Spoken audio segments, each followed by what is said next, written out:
Hi friends, welcome to 5 Minutes Tech YouTube channel. Here is Samsung Galaxy A15 smartphone. In this video, you will learn how to hide home screen apps in your phone Samsung Galaxy A15.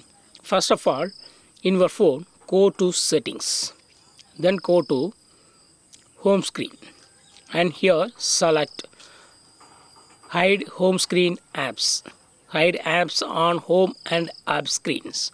Just select. And here you can select the apps which are to be hidden from home page. Here I am selecting Amazon, then Google Chrome, then Gmail, then LinkedIn,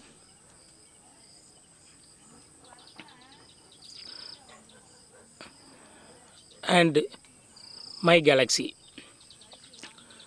Select the apps which are to be hidden as per your wish. You can select many apps as you like. Okay, and click on done.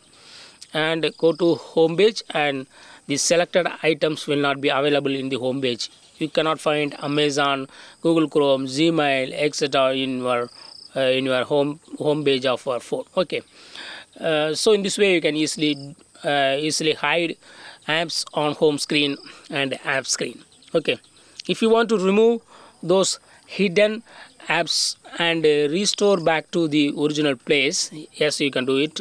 Again, go to the settings and click on home screen and click on hide apps on home and app screens, and here you can just remove. Okay, click on remove button here, this minus button. Okay, yes, and click on done. Now the hidden apps are restored to home page. See here. So in this way you can easily hide or unhide home screen apps in your phone Samsung Galaxy A15. That's all friends. Thanks for watching. Bye.